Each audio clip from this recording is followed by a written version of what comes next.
Hi everyone. இன்றைக்கி ரொம்ப ஒரு காமனான டாபிக் ஒன்று பேசுவோம். வயதானவங்க வேகமாக கீழே உக்காந்துட்டாங்கன்னா என்னென்னலாம் காமனாக ஃப்ராக்சர்ஸ் வரும் அப்படிங்கிறத பார்ப்போம். வயதானவங்க முக்கியமாக நான் 50 வயசுக்கு மேலே இருக்கக்கூடிய லேடிஸ் கொஞ்சம் கண்டிப்பாக கால்சியம் சப்ளிமெண்ட், அதே மாதிரி கொஞ்சம் வெயிலில் போய் கொஞ்சம் எக்ஸசைஸ், ஆக்டிவ் லைஃப் ஸ்டைல் இதெல்லாம் பண்ணணும். இதெல்லாம் ஏன்னா இந்த வயசில் எல்லாருக்குமே அந்த எலும்போட இருக்கக்கூடிய சத்து குறைஞ்சிரும். நமக்கு குறைய நம்மளோட யூட்டிலிட்டி நம்மளோட போனோட ஸ்ட்ரென்த்து, நம்மளோட மூமெண்ட்டும் நம்ம மொபிலைசேஷனும் குறைஞ்சிருச்சுனாக்கா, நம்மளோட வெளியில் நடக்கிறதுக்கும் போகிறதுக்கும் வர்றதுக்கும் மொபிலைசேஷன் குறைஞ்சிருச்சுனாக்கா அந்த எலும்போட சத்து ஆட்டோமேட்டிக்காக குறைய ஆரம்பிச்சிடும். ஸோ இதுதான் மெயின் காரணம் வயதானவங்களுக்கு எலும்பு சத்து குறையிறது.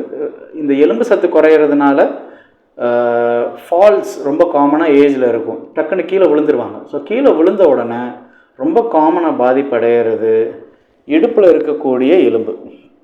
ஸோ இடுப்பில் இருக்கக்கூடிய எலும்பு இந்த ரெண்டு தொடைக்கும் இடையில் வலி இருக்கும் அவங்களுக்கு. ஆனால் அவங்களால நல்லா நடக்க முடியும். ஸோ உட்கார்ற இடத்துல அவங்களுக்கு எலும்பு முறிவு ஏற்பட்டிருக்கும். அது பயப்பட தேவையில்லாத ஒரு எலும்பு முறிவு.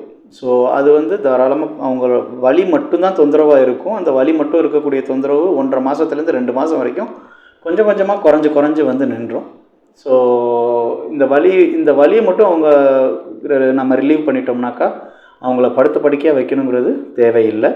ஸோ இந்த ரகமான ஃப்ராக்சரில் ரெஸ்ட்டு ஒரு ட்ரீட்மெண்ட் கிடையாது. ஸோ இதை தவிர வேறு எங்கெங்கே எலும்பு இந்த மாதிரி வேகமாக உட்காரும்போது முறிவு ஏற்படலாம்னா முதுகு தண்டுவட குருத்தெலும்பு.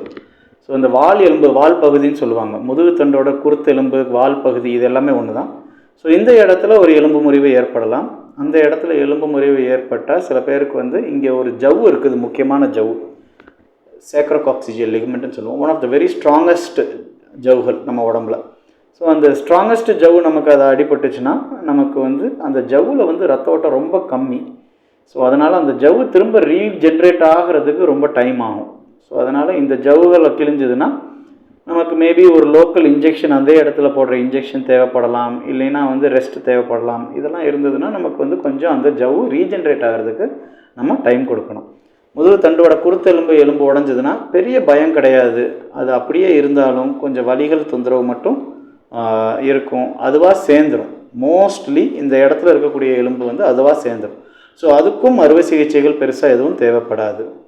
ஸோ இதை தவிர முதுகு தண்டுவட எலும்பு உடையலாம்.